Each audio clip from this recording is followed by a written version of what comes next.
L'éditorial du Figaro. Une fois à genoux par Étienne de Montetti. Absent à Paris, présent à Ajaccio, on a assez glosé sur l'agenda du pape François qui contrevenait aux exigences politiques et médiatiques de la réouverture de Notre-Dame.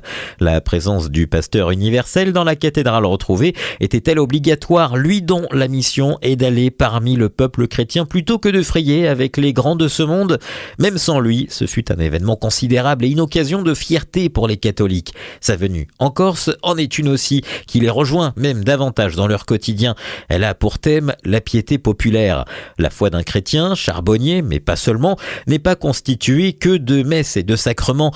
Il s'y mêle d'innombrables pratiques, dévotions, processions par exemple, pour honorer des saints qui ne figurent pas forcément au calendrier. La piété populaire, c'est Don Camillo et ses colloques innocents et confiants avec le Christ en croix. C'est une foi à genoux devant une statue ou un ostensoir, parce qu'il n'y a pas de piété sans geste de piété. Elle a pu être toisée, voire raillée par les sachants. L'église en compte aussi. Et pourtant, chaque pierre fut-elle celle du petit pâtre, c'est la pierre du genre humain, dit une carmélite de Bernanos. La mise à l'honneur de cette spiritualité par François ne pouvait pas mieux tomber à l'approche de Noël. Quelle fête catholique mêle mieux récits évangéliques et traditions diverses? Sapins, bûches, pour ne rien dire des santons venus au fil du temps peupler la crèche de Bethléem.